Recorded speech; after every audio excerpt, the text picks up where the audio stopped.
Just 2 more races to go now, and we go from one point of the Earth to pretty much the other. We go from Japan to Brazil, the Brazilian Grand Prix taking place at a favourite, the Interlagos circuit, scene of Sebastian Vettel's 2014 championship win with Shake and Bake, their last championship to date. Woohoo! Speaking of which, he's here with me, Courtney Cass from Shake and Bake. Sorry, a Shake and Bake fan came in then because, our team is really popular and everybody likes us and everyone's secretly rooting for us. Oh yeah, hi. And we've got a lot to cover in this build-up because that last race at Suzuka, blooming heck, 7 cars finished. It was a real, car mangler, that one. Yeah, and both your cars were mangled. I must admit, I rage quitted that one. So I looked at the results afterwards, like, oh, okay. At least it wasn't just my guys. Yes, and the Drivers' Championship still lives on, somehow, because it was with just 3 laps to go where Roman Grosjean's engine failed.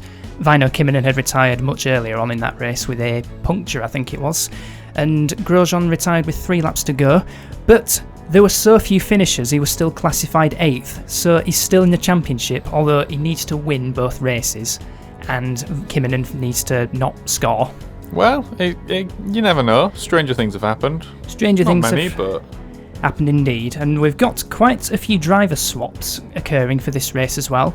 First of which, CBA Racing have ditched Kimi Räikkönen for the last 2 races in favour of Mason Taylor, who finished 3rd in the 2017 FF1M Championship, so giving him a shot before he drives full-time in 2018. Sebastian Vettel has moved back to Pedersen to partner Carlos Sainz. Mitchell have brought in Chuck Bucknam, the winner of the FF2M Championship. Cooper Lee is now not with a drive. And neither is Nico Hülkenberg. He's been ditched with 2 races left in favour of Mario da Silva, another FF2M stalwart. And I think that covers most of it. Is that a fictional driver? Yes. Right, yeah. We've got about 9 fictionals on the grid now. Yeah. And there's going to be one more at Macau, where Stoffel van Dorn departs to race in FF1M, and Daisuke Sakia will take his place. Now, how have Pedersen managed that? Crikey. A 1-2 on the grid with Sebastian Vettel and Carlos Sainz. And more than that, they were quick in practice and in the warm-up, so they're genuinely fast. Okay. I can explain that to some extent. I'll do that later. Hamilton 3rd, Verstappen 4th in the Willows, and on the hard tyres in qualifying, interestingly. Willows are making a real comeback this at the end of the season. I like to think that it's because I'm doing quite a bit of engine development. And speaking of which, Judd have brought another upgrade to this race, but it's the 5th one. They've had the 3 ones, and you'll see that FJR will be at the back of the grid. So this is the first engine penalty. Yes. And there's the Tornadoes with Grosjean 10th ahead of Kymmänen 11th, and Grosjean needs to have a blinder of a race if he's going to stay in championship contention. Did I bring an engine upgrade this race? Was it the race before? I can't remember now. I think it was the race before. Yeah. You brought your 3rd one. God, I'm the best manager. And there is Mario da Silva. We've got new engines, I think, maybe. I don't know. Mario da Silva 17th on the grid, Chuck Bucknam 19th, Mason Taylor 20th. So it's da Silva who's best of the new boys. The Smeg logo on Mason Taylor's overalls there. It's a nice touch. Yep. And there's the back row, Kevin Magnussen and Catalina Caracciola. Both did participate in qualifying as they normally would. They were actually 15th and 17th quickest. And for this race as well, I'm trying something different in the race setup. I'm trying that last minute setup change. Oh, okay. So basically what that is, where you qualify, you can have like a random buff or debuff depending on where you qualify. So if you're Sebastian Vettel and you go for the last minute change, then that is in effect of 10, and then the further down you get, it multiplies by grid position. So Magnussen, Caracciola 15 and 17, and the 5 lights go out. I managed to get there in the end. And it was a good start from Sebastian Vettel going into the first corner. He's holding on to the lead from Carlos Sainz. And further back, Bryant and Van Dorn are having a nice little battle for 7th place. As through Curva de Sol, Vettel holding on to the lead for the moment. But here comes Carlos Sainz. He's looking pretty quick in this very early part of the lap. And I think so is Bryant. I think he was having a look at Daniel Ricciardo. But 5th and 7th, I think, my guys, because Fifth and it's all about seventh. me. And Magnussen's gained up a lot of positions already. He's up to 17th place from 21st on the grid, and on the soft tyres as well. I'm hoping it was a buff that he got, otherwise, yeah, that might explain why he's gained places, but who knows. I think, we'll have to see how it pans out on the next couple of laps. We'll have to see. Because I think they're of similar pace, aren't they? Yeah. Magnussen maybe a little bit faster than Katarina, but we'll be able to see by their respective speeds how powerful or much of a hindrance that one is. But Yes. anyway, back to my guys. No, I'm only joking. Well, actually, maybe, because here's Max Verstappen having a look at Lewis Hamilton for 3rd place down at the start-finish straight into the Senna S. And further back, we've got more action. Is that Bryant defending from Grosjean? I think it might have been. Or is it Bryant having a go at Ricciardo? I think it was Brian having a go. Well, here's Alonso having a go at Hamilton. I think Hamilton is doing his qualifying strategy again because qualified up in 3rd, but he's already plummeting down the order in this early stage. Yeah. I'm just shocked to see a Verstappen-Hamilton clash, which didn't end up in, well, a clash. Kept it clean this time, as through Laranja, which is the orange curve, translated, and then the Pinerino, that's Little Pine Tree. Oh, off! Who was that off? That was an Andrew, that was Ricciardo, losing some places, having ran wide at the exit of Pinerino. Don't often see that. They normally keep it quite clean on the second sector points. And Grosjean's 7th, looking to challenge Daniel Ricciardo, and looking to keep his Drivers' Championship alive. And the two Pedersens going to go into combat. Sainz quite lightly fuelled at this stage. I did notice that Sebastian Vettel was quite heavily fuelled, so they're doing opposite strategies as Carlos Sainz goes and takes the lead into the first corner. Vettel's washed. Getting the pole position here, 3/10 it was, and Grosjean moves up to 6th ahead of Nolan Bryant, and I think Grosjean also 3 stopping for this race. What were the stops? 2 or 3. 2 or 3, okay. And Alonso, how's he doing? He's not that far behind Max Verstappen in 3rd. I wonder what setting Willows are running, because they were decent enough in warm-up. I think it's something like Verstappen was 10th in the warm-up.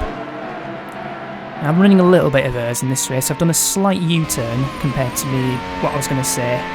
So I was originally going to run no hers at all until the end of the season, but since I've done this upgrade, see what it's like with a little bit of hers, and if all Judd cars make it past 90% race distance, then I'm going to go full whack at Macau and see what happens. Okay. If there's one failure before that, back down to 0 you go. Yeah, well, I had mine. I've had mine at 0 since Monza for each race, and it doesn't seem to help reliability. No, you've had.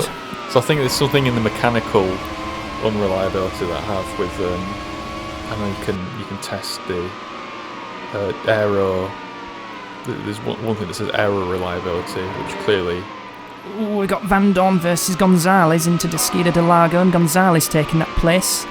So the CBA Racing moving up to 13th ahead of the Willows, who will be his last race of the season, Van Dorn, before he moves to FF1M, which you've got a team now in FF1M. We have, yep. Thrust and Bust. Team Thrust and Bust, paying homage to our supplier of premium electronic goods, Love Honey. Speaking of which, I'm obligated to make an ad read, but I'll do it after we see this stunning overtake by our man Fernando. Moving up to 3rd place past Max Verstappen, and Grosjean versus Lewis Hamilton. I think Grosjean had passed Hamilton before the start-finish line, because he was already ahead at that timing beam. Yeah, Fernando's grip on P3 is now as strong as Hold the on grip a second, you'll get. because Okay. Brian versus Verne. Bryant losing a place to Jean-Eric Verne. I've ruined the flow now. Oh dear.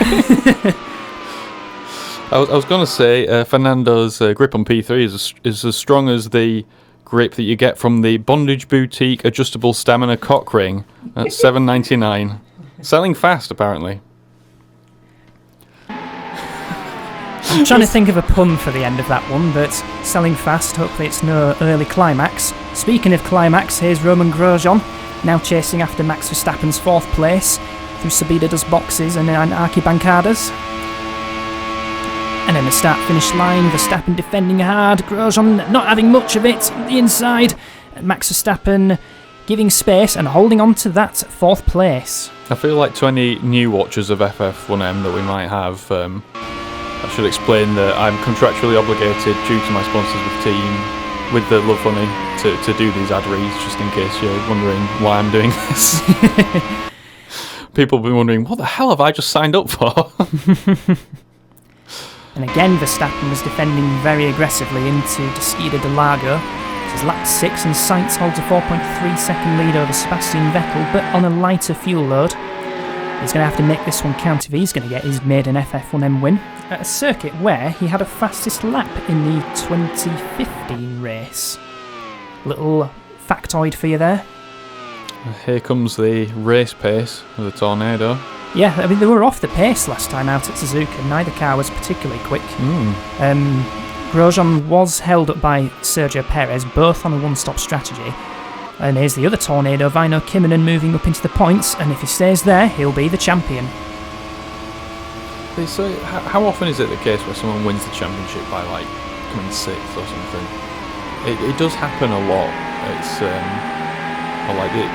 very rare that you win the championship by actually winning a race, it seems. So I think are we going in this world or the real world? I was thinking this in real world, but so like Hamilton in 2019, I think. No, that was 2020 in Turkey. Yeah, that was a really good drive though. Yeah. But generally, I feel like people don't win the championship and win the race at the same time. I can think of a few good examples as Verne takes 5th place off of Verstappen before the braking zone, and Kymmenen moves up past Lewis Hamilton for 7th place. So both Tornadoes on the move. But it is still Sainz and Vettel who are the 2 quickest drivers out there on the circuit. 3rd fastest is Alessandro Farina, that's getting a bit tight. That's Bryant, Bottas and Hamilton. Bryant's in a sandwich. Yeah, he's not been able to make progress, Bryant. In fact, he's dropped back from where he was. Well, he's gained on Hamilton now, so he's back up to 8th place as Farina. Keep an eye on his race pace because he could have won at Suzuka last time. Challenged Daniel Ricciardo for the race win, but a slow second stop for the Italian meant that Ricciardo, once he was able to make his second pit stop, was able to rejoin still in the lead. So that's how Ricciardo won. The 4th victory at Suzuka for Andrew Racing. It's a bit of a specialty circuit for them. Yeah, Farina was pretty surprising that race. It does actually make me wonder how much Gajera are putting into the 2018 car, because if they're trying to prioritise good race pace during Friday, then they're not exactly developing the 2018 car. But as a theory, we've got somebody retired at the exit of Esquina de Lago, or somebody made an error. It's an engine failure for Mattia Alfonsi, probably one of the least reliable cars on the grid, the AJ. I think they've only once this season, maybe twice, that both cars have made the finish. Yeah, I appreciate AJ's design ethos. Make it fast and fragile. Exactly, and as a CBA, is that Gonzalez? It was Gonzalez, yes. So Thomas Gonzalez out of the race with a mechanical problem for the CBA. Is this Van Dorn here, or is this Verstappen? This is Verstappen, coming under pressure from Väinö Kymmenen and confirmed to be a gearbox problem for Thomas Gonzalez. So I want Van Dorn to do well this race. Me too, it'll be good swan-song. Good send-off. Again, Racing Lucifer struck Van Dorn at Suzuka. He was challenging Perez for what should have been eventually a 6th place, but engine failure. Yep. And I think Max has had, 2 all season? Yeah. I think Van Dorn's had about 6. Exactly, yes, and Verstappen having to go back at Kymmenen into Descida de Lago, but just not quite enough space. And there's the yellow flags, that'll be for the stranded Alfonsi.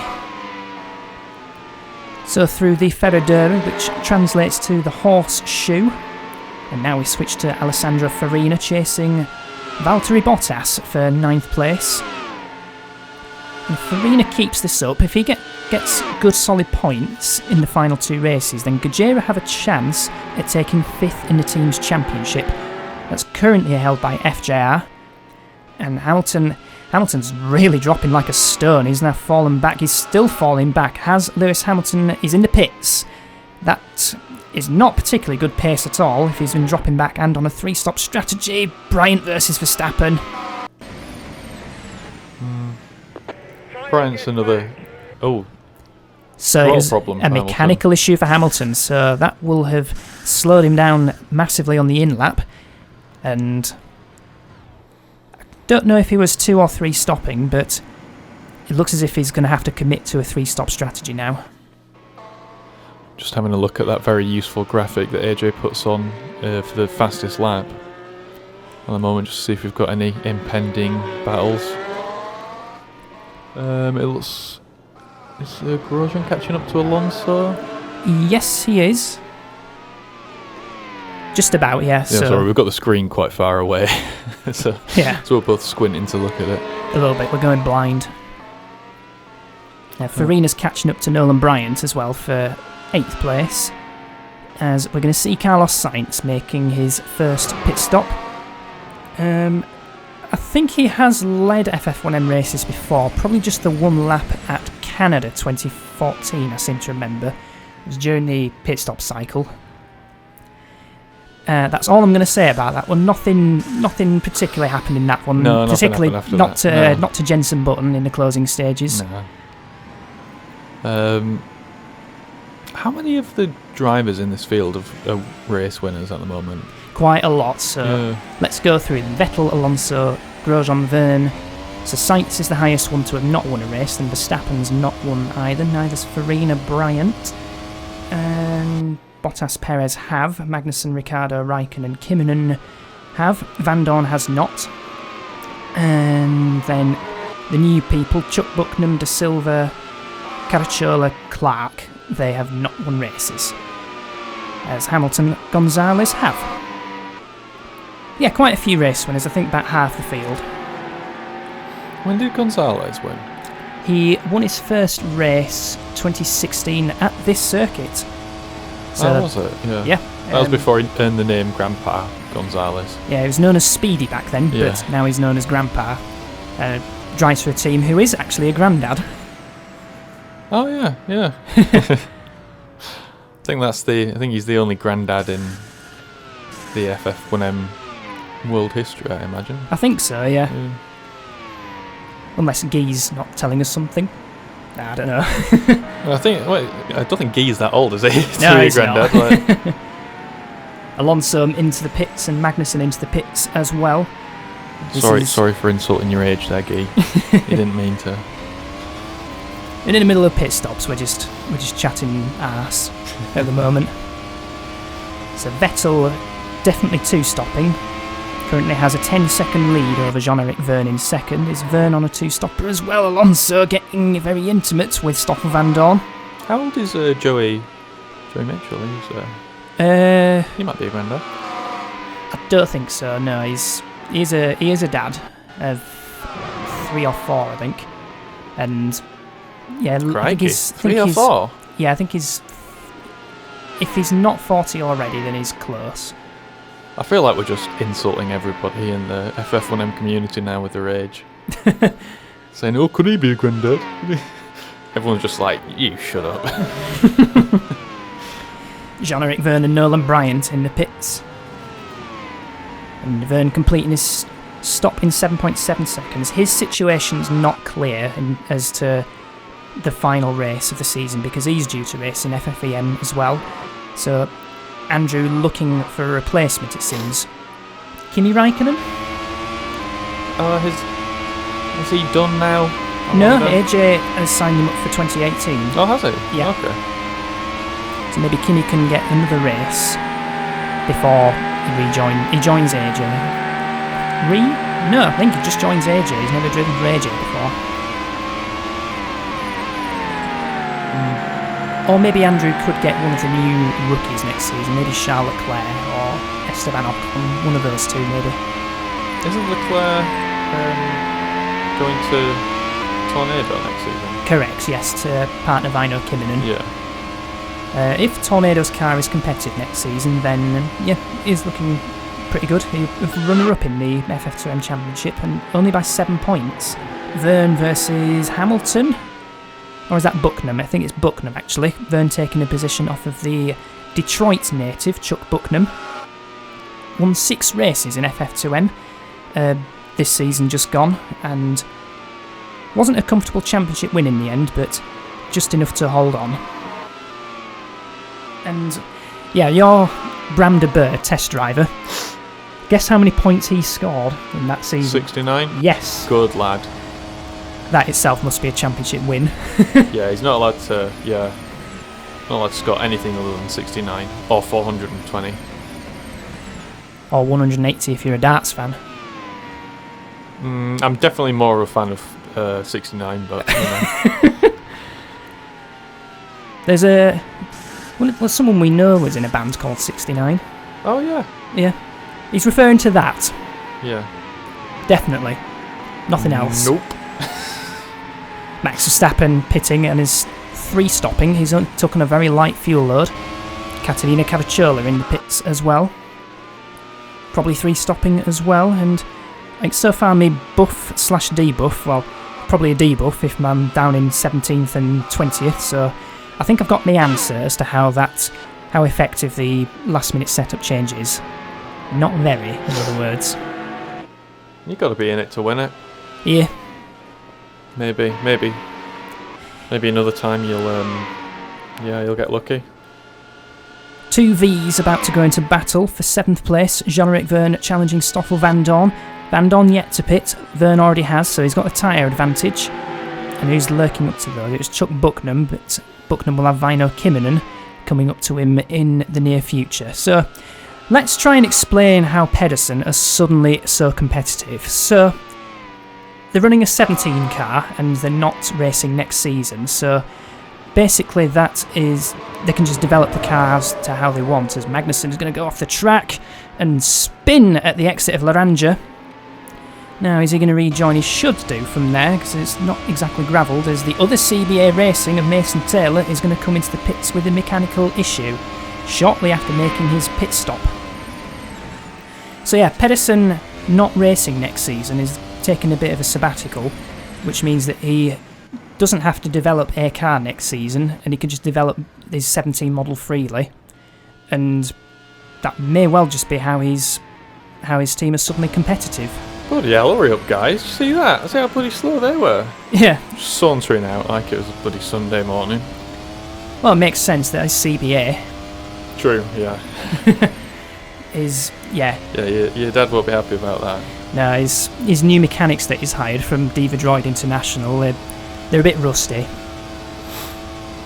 That's a Red Dwarf reference, by the way. Oh, okay. Yeah, I didn't get it. I need to rewatch all of Red Dwarf again. It's basically the company that made Crichton. Right, yeah. I've seen them all. I feel like I've seen them all at least once, but not recently. It's one of those shows that I feel like you could just binge watch again and again, like Father Ted. Yeah, I need to see all the Father Teds actually. I've not seen them all. Yeah. I'll sit down and make you watch them at some point. Please do, because I've seen a few episodes and I've enjoyed them. I've seen every episode at least 12 times, I think. That's no exaggeration. It's the most rewatchable thing ever. Right, we're on board with Vettel. That's really close. And then the car's in the distance, really far away. See, I remind myself of the one of... there's the Christmas special, the guy with the really boring voice that has to talk in the tannoy. So I feel like that guy whenever I'm doing these. Who would like to take your shopping to the exit as the store is about to close? We've got an overtake Vino Kiminen on a Williams. I don't know. Williams or Willows? I don't know. Who was it? Was that on Verstappen? It was on... I'm so bored by your voice, I can't remember now. Kiminen versus Van Dorn. Okay. I've got them wrong both times. So Vettel made his pit stop, and he's only 3 seconds behind Carlos Sainz. And Vettel is 2-stopping, which I'm pretty certain that he is. Then Sainz has got a bit of work to do if he's going to win an FF1M race. Yeah, we want to see Van Dorn go out with a bang though as well, and not the sort of bang that he usually goes out with. Let's hope it is not that sort of a bang. Yeah. I would say, speaking of bangs and then doing an ad read, but I've fulfilled my contractual obligations now. It came very early. It did, yeah. So you could prepare another one for later. Potentially, we'll see. And here's Alessandro Farina edging to the edge of the circuit, right at the back of Stoffel Van Dorn, who is still yet to pit, and also yet to pit was Daniel Ricciardo, but into the pits he comes now. So quite late for a two-stop strategy, onto lap 27. It's about 3 laps later than the 1/3 distance, so yeah, that's decent first stint for Ricciardo. Now up to third goes Romain Grosjean, and if the Pedersens weren't so as competitive as they are, then that's basically Romain Grosjean. All he needed to do was to get up to that place, but Pedersen are in the way. And it doesn't help that Kimmonen's 6th as well. Yeah. Sorry, I'm a little bit distracted now. Remember what we were talking about earlier? Father Ted. No, but like downstairs before. Doesn't matter. Don't matter. Well, it's Stoffel Van Dorn going through Ferradura and turning into Laranja. He's going to make the same mistake as Kevin Magnussen did earlier on, and pretty much identical, just spinning around on the grass. So through Mergulo, this is Vettel we're on board with, and he's caught up to Carlos Sainz. So despite a heavier fuel load, the newer tyres look to be the better factor here. You're going to have to fly solo for a bit here, so Okie dokie. I'll explain afterwards. Okie dokie, so Vettel now only half a second behind Carlos Sainz, race leader. Grosjean 3rd, Alonso 4th in the shake and bake, so decent race from Alonso considering he started 6th, so he's gained 2 places from his grid slot. Jean-Eric Vergne 5th, Vino Kimmonen 6th, and if he stays there he'll be the champion, but here's Alessandro Farina trying to catch up to him, but Farina going through the Senna S. No such problems for the Italian, and he is catching up to Kimmonen. It's quicker than the Finn on that previous lap. And in 8th place, Max Verstappen. So he hasn't been able to maintain his 4th on the grid. Alonso, that's around the outside, lapping Mason Taylor. And trying what he can to pull away from Jean-Eric Vergne. And then laps, whoa, my Vergne! Trying to take 2 birds in 1 stone into Junsao, but not quite. I'd have been impressed. Thoroughly impressed if he'd have pulled that one off, but instead he's going to have to wait. Carlos Sainz, race leader, into the pits, and behind that's a lapped FJR. I think that must be Kevin Magnussen. Am I still flying solo? Just 2 minutes. 2 minutes, yep. Yep, Kevin Magnussen into the pits as well. So how quick is Carlos Sainz's pit stop? 7.6 seconds, not great, and he's got being held up by the lapped Magnussen. He's going to have to lap him all over again. Carlos Sainz yet to score a point this season. He's had a horrendously awful season, just way off the pace, and it's only really now that we're seeing what he's capable of. He was doing well at Suzuka and rejoined. That's Grosjean. Oh, it's Kimmonen. It's Vino Kimmonen.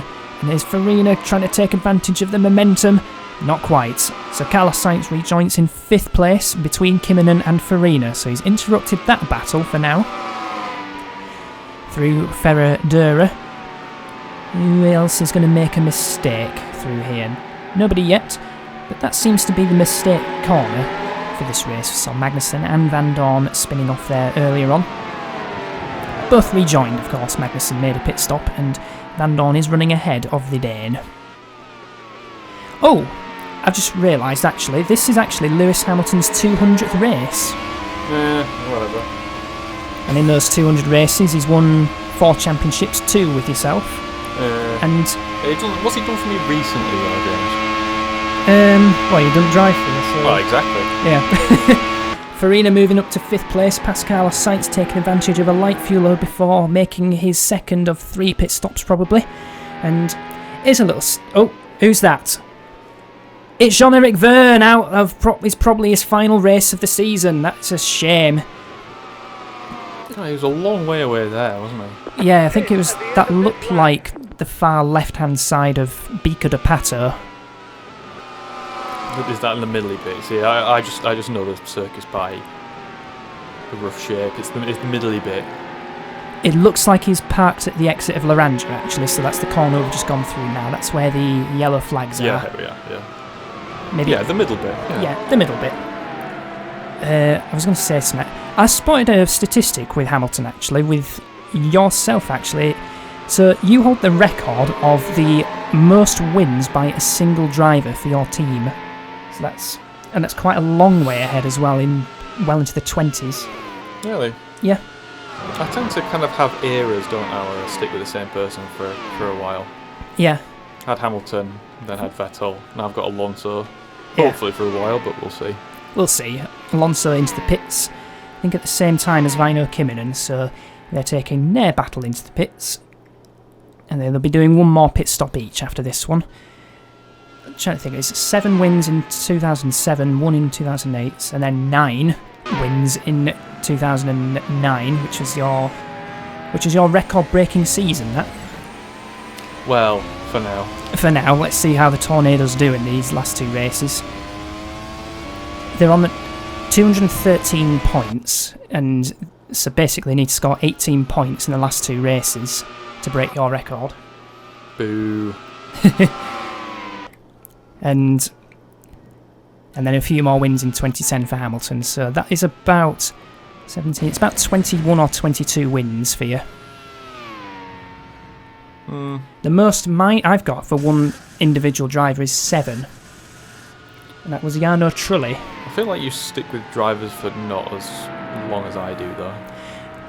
There is a record that I hold in that respect, actually. There's the most different drivers to have won a race for a team. I think that's in its 20s as well.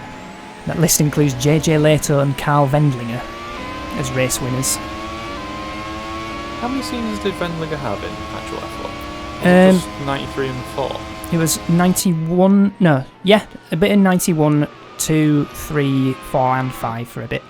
Oh yeah, he did come back for a bit, didn't he? But he wasn't the same driver after his Monaco crash. No, and I mean that's a shame for Wendlinger. He was a very promising driver in the mould of Schumacher and Frentzen. They're part of the same Mercedes sports car team. Yeah, was he German as well? Austrian. So that's Farina exiting the pits after a 6.4 second pit stop. Now where's he going to rejoin in relation to Kimminen? I think he's going to jump Kimminen actually. Yeah, he has. Good set of in-laps for Alessandro Farina. Jumps him ahead of Väinö Kimminen.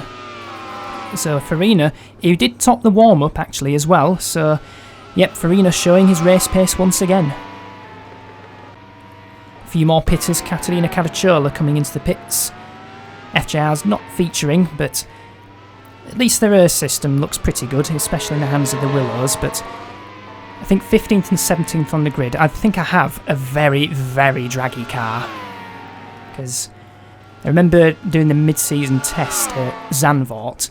I was trying to develop the engine like from between days 1 and days 2, and the top speed was basically the same, so I think I've just got a lot of drag on this car.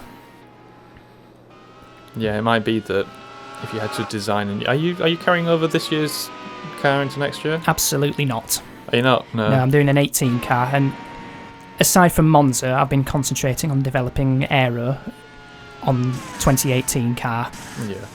So you might find that you're a lot faster in a straight line, not because of the engine then. It's just like, you might have had a really good engine all this time, and then he's pulling a very smug face right now. It's a grimace actually, because I'm still developing just the grip and not the efficiency, so it's still going to be draggy by the start of next season. I just want to make sure I've got an absolute grip monster and then try and reduce the drag. We've got more yellow flags. That's the exit of Bico de Pato. So who has pulled off with a mechanical issue? Keep an eye on the screen on the left. It's Caracciola, I think. She's dropping down the order. Yep, engine failure for Caterina Caracciola. Right, no errors for Macau. Because we didn't do too bad actually, a lap 45, so that's approaching 2/3 distance. Yeah, I don't want to... I don't want to jinx your other car, but that's promising if you're running high airs. Not that high, actually. Right, okay. I was running the crunch setting. Okay. So that's like medium. 33%. Oh, you're very willing to give out your testing information. I'm always quite guarded about it, and I'm probably overprotective of it. Yeah, so I had basically in my mind 4 settings for the airs. I had the clean setting, which is none at all. The crunch setting, which is 33. Yeah. Then distorted, 66, and then mode 11. Yeah, which is full. Yeah. Full beans. But these go up to 11. I don't think this season I've raced with more than 75% airs. I don't think. But yeah, it just kind of shows it's if I even touch that dial, like you can occasionally, like, you know, play around with it and still finish. If I touch the dial, the car just blows up. It's like when you got a dusty amp dial and you're trying. Oh, good grief! That's Farina takes third off of Grosjean. Right, that was team play. That was team play right there from Mario Da Silva, holding up Roman Grosjean and then handing his teammate that third place. Well worked. Yeah. I thought Grosjean might have had a problem there, but what actually happened? He tried to go around the outside. We're going to see a replay of it. So Grosjean coming up to lap Mario Da Silva and rounds the outside of Subida dos boxes, and Da Silva just pushing him towards the edge and Grosjean having to back out, and that was where Farina opportunistically took third place off of him, and then there's Magnussen out. Yes. Yep, no well, I did jinx you. Yeah, you did. Well, you jinxed the suspension, but yeah. So yeah, what I was alluding to earlier is I feel like the aero setting, the aero reliability setting, might be linked to stuff like suspension. Yeah. And like punctures and things like that. Whereas I kind of was thinking that all reliability was down to the control electronics element of it, but I don't think that's true. I think that control electronics is just engine reliability. Yeah, or maybe gearbox as well. So I think the reason why my reliability has been bad this season might be down to the car itself rather than the actual engine. Well, there's a thing as well called aero unreliability. That's what I meant, sorry. Yeah. The aero unreliability is what I was meaning, as in that element of it is what controls suspension and whatnot. See, in my head, aero unreliability was more like how stable the aero was and making it like driver errors. It could be that. It could be that. I was thinking more like who retired with a transmission failure. I didn't quite catch that, but while we've been nattering away, Da Silva had a mechanical issue and had to pit. And I'm just trying to figure out who retired. Was it James Clark? Yeah, it might be Clark. Could be Clark, could be Bottas. Have to keep an eye on that graphic on the left. No, I interpreted that aero element though as, do you remember the 2018 McLaren? Yeah. Where I think no, it was the 2017, 2016 or something. But basically, they packaged the engine really tight. They called it like size 0 or something. 2016. Was that 2016? Yeah. And 2015 and 16. Yeah, and it just kind of throttled the reliability. I mean, I'm sure the Honda engine was partly to blame for it as well, but I think that, especially just with kind of like the newy McLarens of the mid-2000s as well, I think did that a little bit, where it was like the car was packaged really tightly and it caused reliability issues because of that. So that's kind of how I interpreted that. Yeah. But you might be right as well. Maybe, I mean, I might be the wrong. drivability. Yeah. Essentially. This is Vino Kiminen making his way up to 6th place past Daniel Ricciardo. And next target for Kiminen, Sergio Perez, who's not far in front. But we've also got Ricciardo still on board with him, just going through Curva do Sol. This is the replay of how Kiminen got ahead. So, getting a good run out Curva do Sol, and then outbraking the Australian into Descida de Lago, textbook from Vino Kiminen, who looks on his way to be a world champion in his first full season. It's not bad, is it? Not bad. Got a new flying fin, and Here's an onboard that from Kiminen. Now we switch him versus Sergio Perez, and I think all the final stops have done, and Vettel is 33 seconds ahead of Carlos Sainz now, and Sainz may well be coming under pressure from Alessandro Farina soon for second place. Not a bad homecoming for Vettel then. Not bad at all. And when did Vettel last win a race? Was with you in Road America in 2015, I think. Wow, that is a while ago. Yeah. What the hell has happened to Alonso? That's a good Point, question. Yeah, he's down to 8th somehow. Is a 3-stop strategy, and there's a couple of drivers who've stopped just twice, Ricciardo and Perez. So maybe they've just gained track position, but yeah, maybe Alonso's just not played his 3-stop strategy right somehow. Maybe, yeah. Verstappen also not playing his 3-stop well. He's dropped down to 10th outside the points. So Willows showed well in qualifying on the hard tyres, but not so quick in the race. Yeah, it was like 2-stop is the way to go. And by the way, that retirement that we just missed, I think it was Valtteri Bottas, because he's now running 17th behind Clark, but not running. Farina, where's Farina gone? Farina has disappeared somewhere. He's back into the pits. That looks like a mechanical issue for the Italian. That's unfortunate for Gajera in front of their home crowd. He's going to drop down the order, maybe outside the points. Who knows? But here comes Kiminen, challenging Sergio Perez for now 4th place, and taking that 4th place nicely.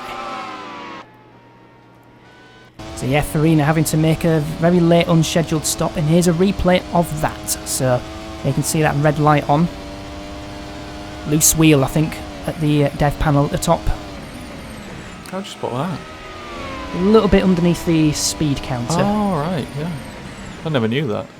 Never knew that came up there. Does sometimes. I thought you had extremely eagle eyes. You can see it from his steering wheel.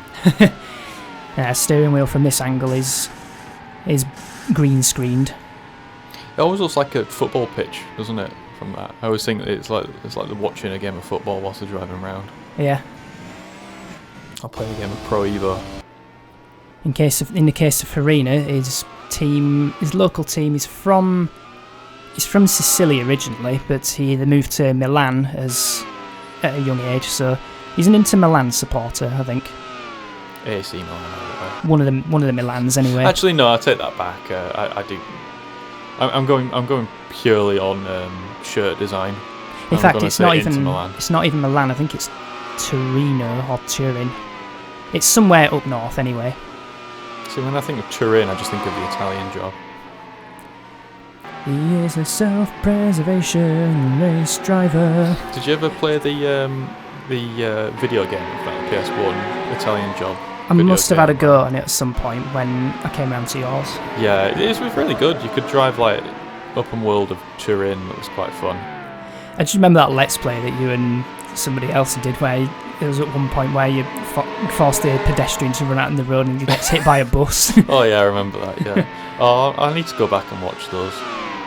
Yeah, those from the old days. The good old days. From the old days. No, yeah.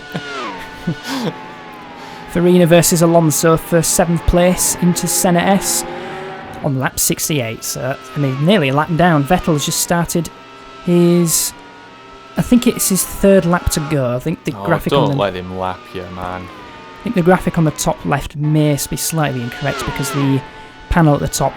Now he goes on to his final lap 71.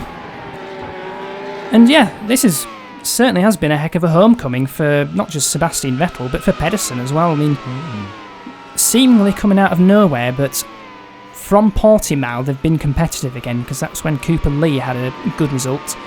And there's some battling up front. I think Verstappen, was it Van Dorn versus... It was a Willows anyway, getting involved in something. In fact, it's a Willows trying to lap De Silva. So I just hope Fernando stays ahead, because I don't want to give AI Vettel the... I don't want to give him that feeling of satisfaction when he comes and laps my car. and it's Vettel coming up to lap Hamilton. They were teammates in the previous race. Now Vettel's gone and he's about to lap Hamilton. Just this one proper corner to go, but we've seen some big accidents at the Sabedus boxes in the old GP3 days. But Vettel very calmly taking Hamilton round the outside. Is he going to take the Willows before the checkered flag? I don't think so. But across the line, and Sebastian Vettel is back on the winner's step of the podium. Utterly dominant drive from the two-time champion. Yeah, not bad. Credit where credit's due. That was pretty damn good. Absolutely, and Sainz will be coming home in second for an unexpected podium considering the season he's had. And Grosjean is going to come home third, but here he is. Here is the fourth place driver in the race, but he's had an absolutely superb season. Väinö Kymmänen from Finland, from Jyväskylä, about to cross the line to become a champion in FF1M. There you go, Väinö Kymmänen, well done. And well done Tobias as well. And would that result seal the record yet, or does it roll onto Macau? It rolls onto Macau, I think, but we'll get that confirmed a little bit later on. So, confirmation of Vettel's 18th career win. Sainz, his second career podium. His other one came at Road America in 2015. And Romain Grosjean finishing third. I can't believe you remember that. Yeah, I mean, that was the only time that we had two GRMs on the podium, that 2015 Road America race. So that's how I remember that one. And then as for the rest of them, you've got Sergio Perez doing well in fifth. I think that puts GRM back ahead of FJR in the Teams Championship. Daniel Ricciardo sixth in the Andrew. Farina, an unlucky seventh. He could have been third, possibly second, depending on how quick he was in that final stint. And Alonso takes the final point for eighth. But both shake and bakes finish. Yeah, I'll take that. I'll take the development. And... well, both my cars made it past half distance and both Willows finished, so that's not too bad development for Judd. And you can see the rest of the retirements. Well, at least we got one AJ finishing. Yeah, not as much as of a car muncher this time round. Certainly not compared to Suzuka, and Stoffel Van Dorn, at least he finished his last FF1M race, but a career that deserved so much more luck. Yep. Yeah, he's going to go down in the annals of history, or the annals of history, as his case may be. Now, I don't think Väinö Kymmänen has the record of most points, because I think that does belong to Lewis Hamilton, and I think that is over 130 points. So, I'll have to do some confirmation a bit later on. But yeah, Väinö Kymmänen, definitely the champion now, and Tornado 6 points away from equaling your record. I think it's likely that they'll do it, but... yeah, if they repeat the 3-4, then they will definitely do that. And Andrew, second in the championship, ahead of Mitchell, 6 points the gap, and Shake and Bake, fourth. Quite comfortably, actually. GRM. Yeah, occupying the Alpine spot from a few years ago. Then GRM do indeed move back up to fifth ahead of FJR, now 51 points to FJR's 48. So that was the Brazilian Grand Prix, and we'll have one more race to go, and it's pretty much just a race for fun. And it's a fun circuit if you like mayhem, because it's Macau. So from the two of us, we shall see you for then. It's gonna be mental.